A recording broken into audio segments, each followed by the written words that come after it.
I'm back on. Who knows? Is it still working? Yeah, it's working. Yes. So all right. Sorry, folks in the online show. We're still figuring out the magical technology here. The joys of philosophy with technology. So one must be flexible. In any case, so yeah, back to that example. So it seems like your attitude. The point is just that you can go from being justified to some extent in believing, to then maybe shifting to suspending judgment, and then by the time it's 11:25 and it was supposed to be there at 11:15, well, you're not. Obviously, you're not at all justified, right? You've got refuting information there that shows you that that's not reliable today, at least.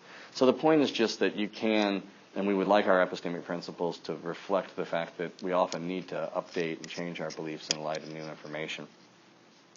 Here's another important thing to keep in mind about the belief principle while we're talking about it. This is just a principle governing belief, attitudes of belief. It doesn't talk about other psychological attitudes that people take toward propositions, right? So we do other things as well besides just believe, disbelieve, or suspend.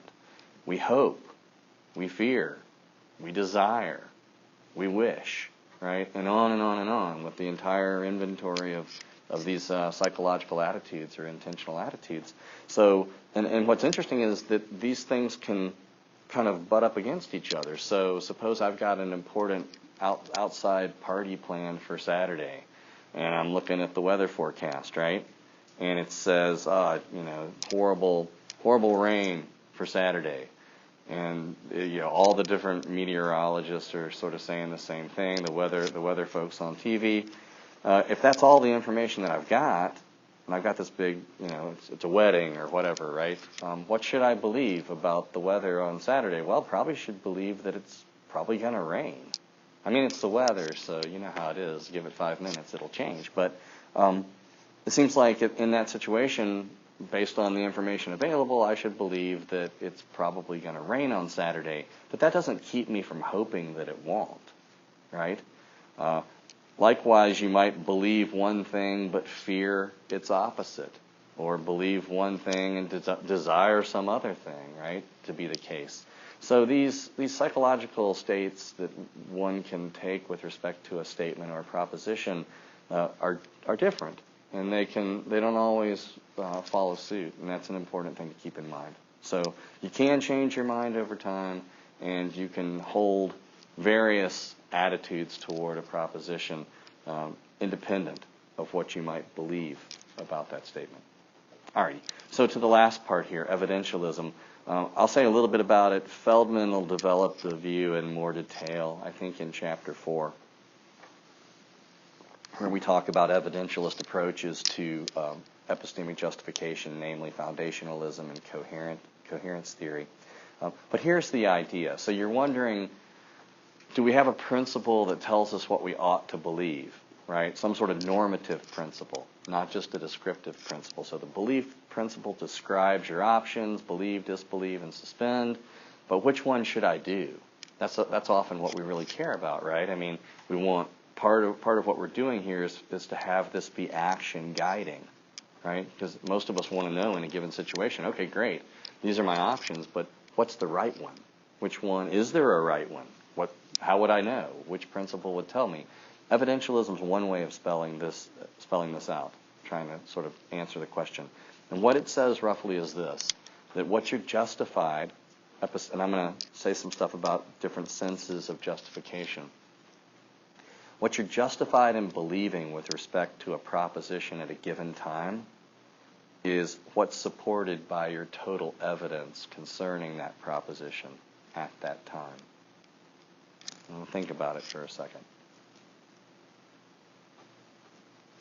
There's a whole lot of questions that can come up, and you might have them right now, about this sort of short statement, right? Like a lot of these things in philosophy sort of seems simple, and yeah, I've got it, let's move faster, let's move on. But then as you start to think about it a little bit more, questions start to creep in, and you might be wondering, all right, I mean, what do you mean by evidence? And what do you mean by total evidence? And what kind of justification are you talking about? Justified how, right? So these are all like really, really important questions that we have to say something about.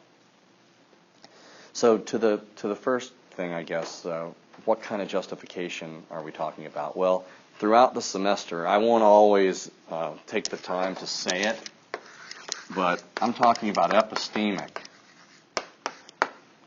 justification. This is going to start to come out in Chapter 2. So if you've already read ahead a little bit, which I always encourage you to do if you've got the time, and also, while I'm thinking about it, if you've read the first chapter, then you know this. The way Feldman writes, there's not a lot of wasted, fluffy stuff. It's sort of straight and to the point, which is a style that I really admire. I strive for that in my own writing. I encourage you to do that. I don't think that it's the only way to write philosophy and write it well. I think there are lots of different approaches that work, and you can see that when you read different philosophers. But I think as a style, as styles go, I think this is not a bad model, certainly for students, whether undergraduates, graduate students. It's not a bad way to sort of start off. So there's not a lot of fluff in there, and what that means is that you might want to read these chapters more than once. They're short. They're generally not too long. The middle parts, 4 and 5, I think, are a little bit longer, but they often repay future readings, right? Going back and rereading them because there's details in there, and there's a real effort. I know him personally, so I know there's been a lot of effort made to get the details right.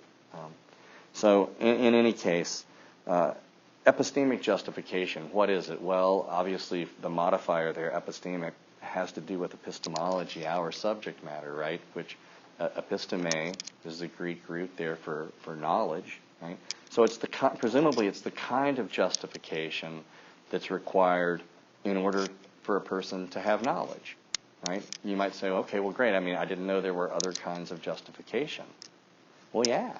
I mean, here's the way I think about it. And sometimes these analogies are useful, and sometimes they get strained. But many of you have taken courses in our department or elsewhere in ethics, in moral philosophy, right? So there you're talking about should and ought, right? What should Smith do? What morally ought Jones to do? Is this morally permissible or not morally permissible? Is it forbidden? So you've got a stock of evaluative concepts in ethics. And epistemology can kind of be thought of on analogy with ethics, right?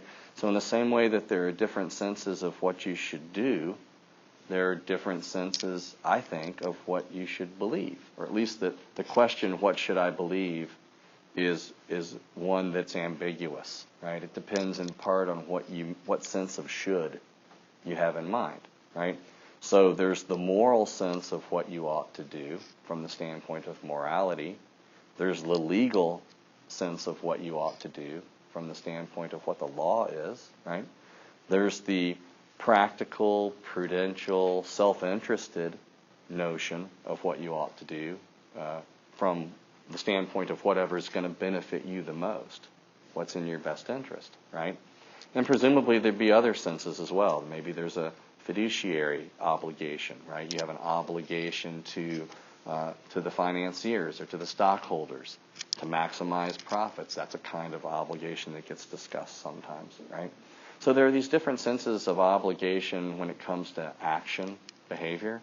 And I think that it's not too far off to think or suggest that the same is true when it comes to believing. It's just that we're more in the habit of evaluating people's behavior than evaluating people's beliefs. And why that is its own sort of topic, right? I mean, I suspect that in part actions have consequences and ramifications, and we know that. We see it in the world all the time. Beliefs do as well, I think, but maybe people are a little bit less comfortable with the idea of evaluating other people's beliefs. Maybe that seems judgmental, or how could you ever do that? My beliefs are mine. You've got to be sensitive to that.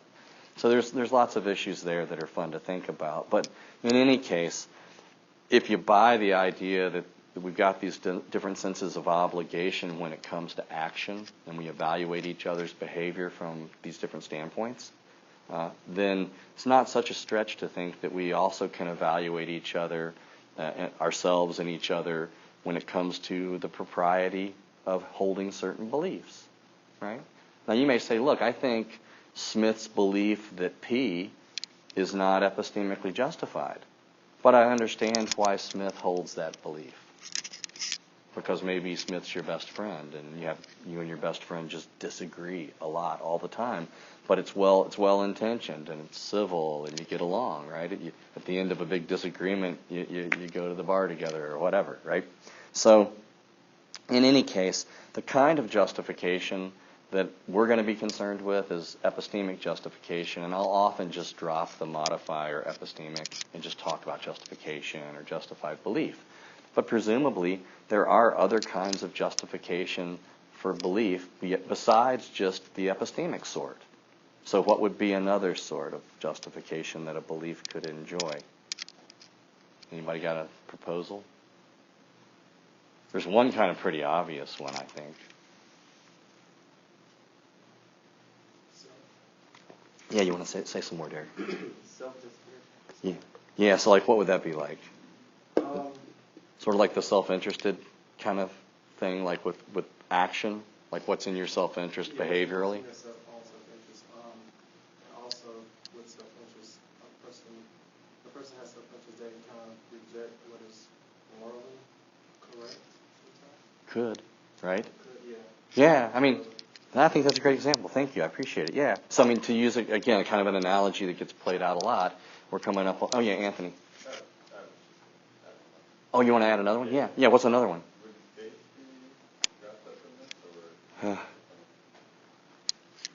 Thanks. Yeah. So to repeat the question here, so people know what Anthony's suggesting, maybe faith is some way of spelling out a sense of justification that coincides with an attitude of faith. Yeah, I think that's another tough one, a hard one to think about, but well worth our time. Let me think a minute and see if I have anything good to say. I want to just comment on Derek's initial idea here about using this analogy with ethics, right? So when we talk about what you ought to do, you don't have to think long and hard to see that there are a lot of cases where what morality demands is at odds with what's best for you, right? I mean, we're coming up on tax time. Everybody excited? If you have a job and you make money, you have to pay taxes, right? So nobody likes to pay their taxes. It's not fun.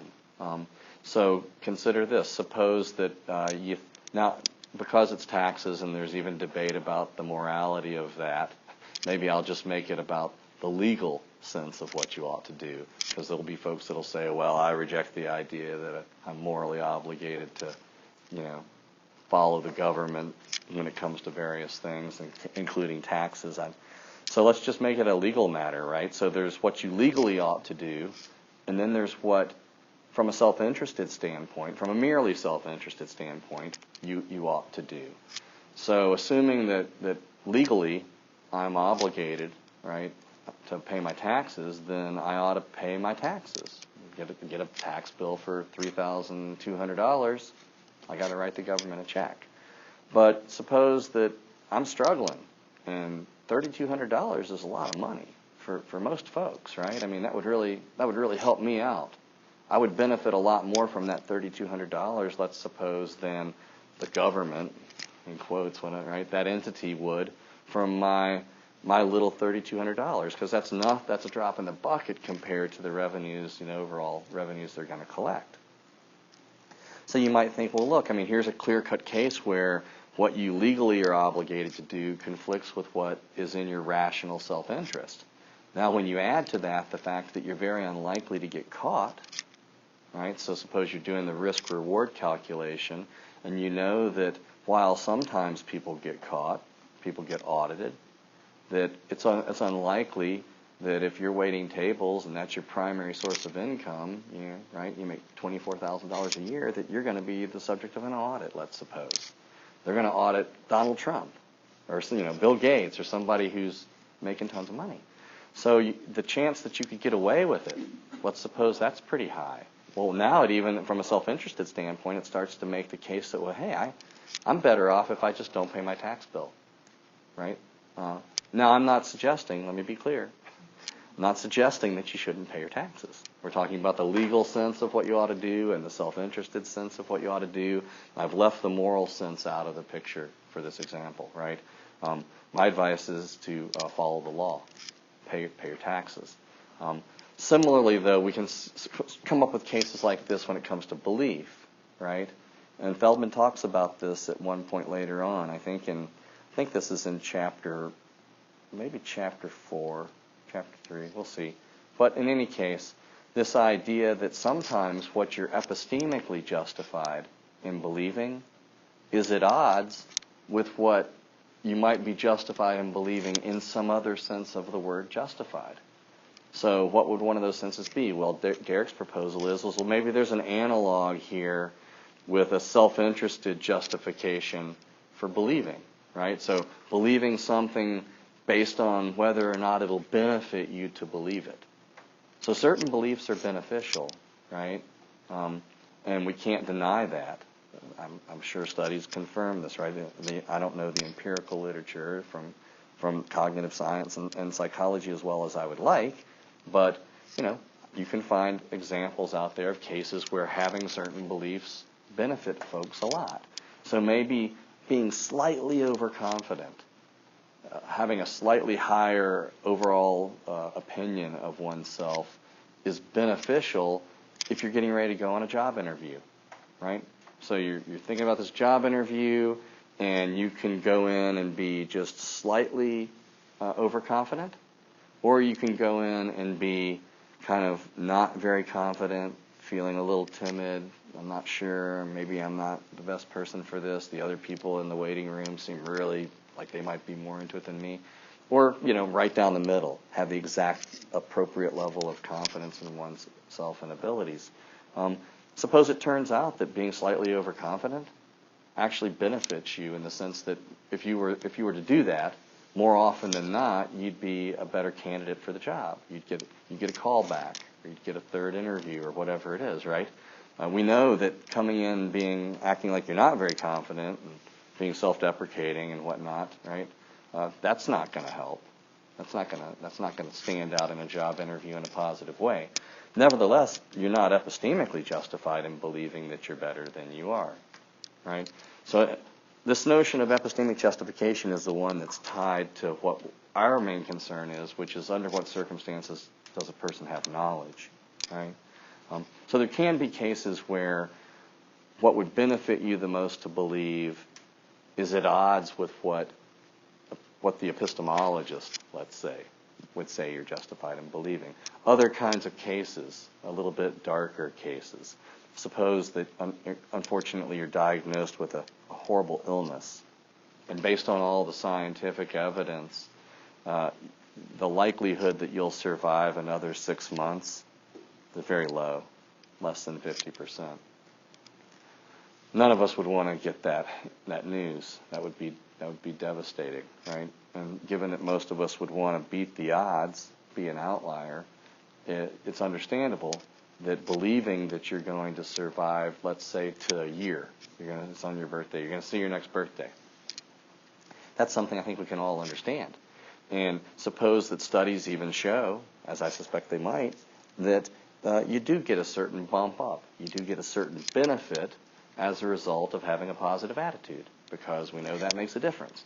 So folks that are positive and that believe they're going to beat the odds, maybe they don't always beat the odds, but they maybe do better than the folks who immediately throw in the towel and, I'm never going to make it, doom and gloom, they give up, right? So here's a kind of case again where the question, what should I believe concerning the proposition that I'll be here a year from now? If I'm that person in this hypothetical example, what should I think? It's a hard question, right? Because you're tempted to go both ways. You say, well, what you should believe is whatever the evidence suggests, but then what you should believe is whatever's going to help you beat this illness. But they're different things. They're incompatible. So what do? Flip a coin? Consult an authority? I mean, who knows, right? So I suspect different folks will make different decisions on that. Philosophers have wondered whether there's some sort of super notion that can encompass all of this. Is there an all-in sense of obligation when it comes to belief or action? And I'll leave that to you to think about. I try to take as few stands as possible so that you can ponder these questions. But certainly, seems like we've got pretty compelling examples that suggest these kind of notions can go in different directions. So our focus is epistemic justification, right? As distinct from self-interested or pragmatic or any of these other kinds of senses of being justified. To Anthony's question about faith and how that plays into justification, I'm going to continue to think about it. I don't know that I have anything great on the fly to say there. A lot of literature, as you can imagine, on fideism and the role that faith plays and how to think about faith in terms of attitudes of belief. All right, so to understanding evidentialism, another thing to keep in mind here, what it requires is that you conform your beliefs to your total evidence at that time concerning the proposition, right? So what is your total evidence? And this is important. There's a distinction, and we'll have occasion to see it again at different points. There's a distinction between your total evidence, total versus conclusive evidence. This is something that's worth spending a minute on. So, evidentialism requires that you conform to the total evidence that you've got, right? How do you get the total evidence? Here's the rough idea. A lot of details, but here's the basic idea. Each of us is accorded, I assume, a certain amount of information, evidence, when it comes to any statement, right? So consider the statement that your car is parked where you think it's parked. You've got a car, let's suppose, you parked it somewhere. You're thinking about that statement, right? You've got some evidence concerning where you parked your car, namely where you remember it being, right? And then background information concerning facts about regularities and whether it's in a safe place or not, whether there have been a rash of burglaries or car thefts or whatever, right, in your area, whether you left the doors locked or unlocked, whether it's a kind of car that people would tend to want to steal. All these sorts of things are part of that body of evidence, right? I'm using non-philosophical examples to avoid any kind of controversy and keep things as clear and simple as possible, right? So I assume that for any proposition, we're each accorded some sort of information or evidence. It might turn out that you don't have any evidence at all concerning certain propositions. That seems to be the case in some statements as well. But with the car example, certain amount of information there. So you take all the evidence you've got for thinking that the statement is true, and then consider all the evidence that you've got for thinking that it's not true, subtract the evidence against from the evidence in favor, and you're left with the net result, right? So I've sometimes represented this in the past using a kind of the metaphor of a seesaw. It's simplistic, and I get that there are a lot of details that we would like to have spelled out, but suppose you're considering the statement that you parked your car in the Oakland deck, or the McKeever deck. Pick a deck, right? It's been a while since I had a parking pass here. So you're considering that you parked it where you remember parking it in the Oakland deck. Now there's going to be, what's the evidence for thinking that that's true? Let's call that the evidence in favor, the positive side of things. Well, I remember doing that, have no reason for thinking that that's changed. The deck has some security. It's unlikely that it'd be stolen from that location. Haven't heard anything about there being burglaries, right? So that's all evidence for thinking that your car is where you parked it, right? But there's also, for almost any contingent proposition, right, out there, going to be some evidence, if you think about it long enough, against thinking that you're right? So what's the evidence for thinking that it's not where you parked it? Well, you also know right now that in Greensboro every day cars are stolen. I mean, that's just the sad reality. It happens, and your car isn't special in any respect that would, protect it, right? I mean, it's not got some sort of a dome of invisibility or anything around it. So it's possible. It could happen. Cars get stolen. They get stolen from decks.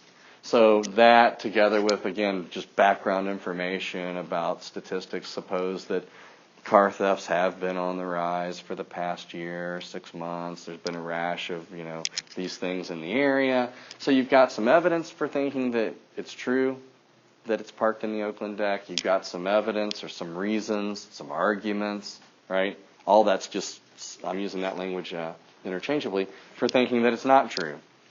You subtract the reasons against from the reasons in favor, and you can see what's going to happen.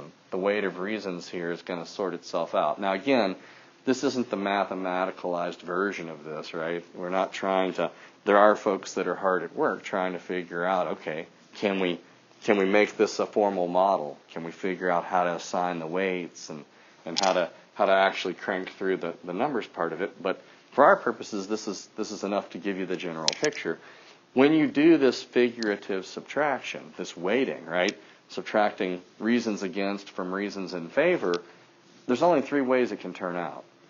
If it turns out that the weight of reasons in favor is greater than the weight of the reasons against, then the seesaw, the teeter-totter, whatever, it's gonna go down on this side, right? It's going to be heavier.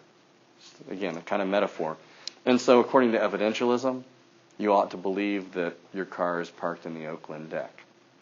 If, on the other hand, when you do this, it turns out that the weight is greater on this end over here, the side for thinking that it's not there, that it's actually been stolen or towed. Maybe you parked in a handicap spot, and they'll tow you for that, right? Well, then it's going to go down over on this side. It's going to be heavier there. Now, in terms of the weighting and how these things get assigned, again, lots and lots of questions. These are dissertation projects for folks in formal epistemology, right? So it's not just how many reasons, it's the quality of the reasons. So we've got to strike a balance between quality and quantity, right? I mean, which is as it should be. We'd like to have really high quality reasons and a lot of them. But if it's like a lot of things in life, you can already see that quality and quantity are often kind of working against each other, right? The higher the quality, the less there is of it. The more of it there is, it's kind of marginal quality. So in any case, if it's heavier on this end, this is the side that says believe. If it weights heavier on this end, this is disbelieve. Right? And here's the final option. It could be, at least it's theoretical option, right? That when you subtract the reasons against from the reasons in favor, they neutralize each other. They're exactly this. It's weighted perfectly. This is what we call counterbalanced, to use Chisholm's terminology. Roderick Chisholm's an important 20th century philosopher, second half of the 20th century, and he's used this language. And so, if that were to happen, then the seesaw is going to remain just like this. It's not going to tip on one end or the other, right? It's going to be counterbalanced. And so according to evidentialism, that's the point at which the appropriate attitude is to suspend judgment. You neither believe that your car is there, nor that it's not. Now, obviously, it's either there or it's not. So again, you run into the same worry that we saw before with suspending judgment. You're not going to get to the truth that way, right? But that doesn't mean that it's not the appropriate attitude for you to take, right, at the time. All right, let me just pause for a second and see if people have questions. That's as much as I want to say, I think, about evidentialism, because there'll be more to come later. I think what I want to do now instead is, and that's my sort of tour de force of these basic terms and concepts, I want to read a couple of the questions that were most missed on the pretest and see what people think. So what about this one? It's impossible to have a valid argument with all false premises and a true conclusion. I mentioned this one last time. Only 61% of people got that right, and these are mostly philosophy majors, if not nearly all philosophy majors. So can you have a valid argument with all false premises and a true conclusion? Yeah, right? That's the Bob Dylan and the Rockstar one. My Bob Dylan example, works for that, right? As an aside, I can't remember if I shared this, but it was kind of funny. A number of years back, I gave that example, and had a student come up after class, and they were kind of a little embarrassed, and they were like, Professor Gallimore, who's Bob Dylan? I was like, really? How about Justin Bieber? Yeah, I know Bieber. Okay, put Bieber in there. It works for him too, right?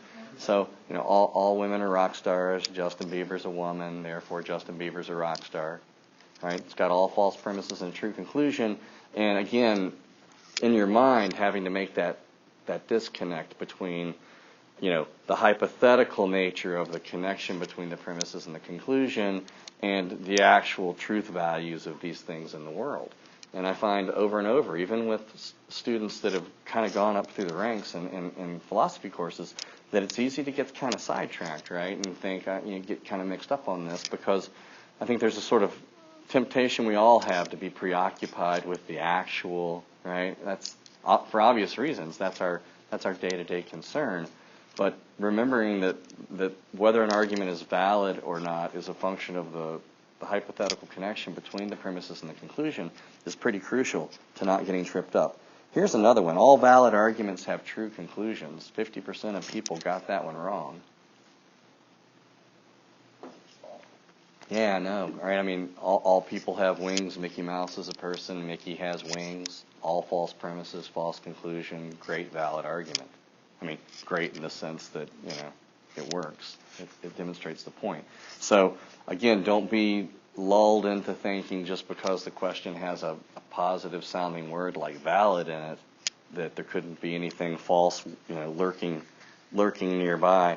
It's possible to have a cogent argument with all true premises and a false conclusion. 67% of people got that one right. So I got a bunch of people getting it wrong.